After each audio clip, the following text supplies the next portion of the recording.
من نشاطها الكشفي التضامني ينظم اليوم السبت فوج المجد الكشفي ببريزين حملة للتبرع بالدم بالمكتبة البلدية العلامة بنو أبو حفص بالتنسيق مع مصلحة حقن الدم لمشفى الأبيض سيد الشيخ والمؤسسة العمومية للصحة الجوارية بريزينا.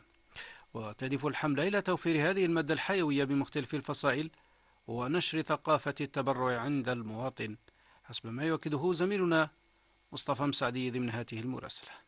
تحت شعار حياتك نعمة شاركها بالتبرع، نظم فوج المجد الكشفي ببريزينا حملة للتبرع بالدم لاقت تجاوبا كبيرا. ورانا جينا ان شاء الله باش نتبرعوا اليوم كما انت راك نهار اليوم صحاب بصحتك نهار اخر تحتاج دم، ماذا بك نتقدموا هنايا وتبرعوا الدم. هذو خوتنا من يحيا نفسه كما احيا الناس جميعا.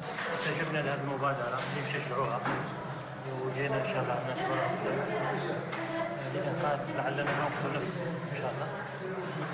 وكما نقولوا نشجعوا الناس باش يتبرعوا بالدم، لأنك اليوم ربما ماكش محتاج الدم، ولكن يجي نهار اللي يولي عندك مريض ولا تولي أنت مريض تولي تسعى لواحد باش يتبرع.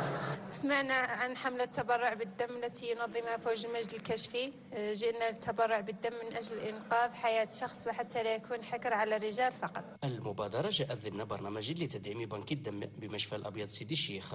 يقول ابن فارح الشيخ مخبري في الصحة، وحمزة مكاوي قائد فوج المجد الكشفي على التوالي. ارتئينا أن ننظم هذه الحملة لصالح المرضى لتدعيم بنك الدم بهذه المادة الحيوية، ونشكر كل من ساهم في هذه الحملة من منظمين ومتبرعين. الحمد لله راه الإقبال جيد وراه كل الظروف حسنة.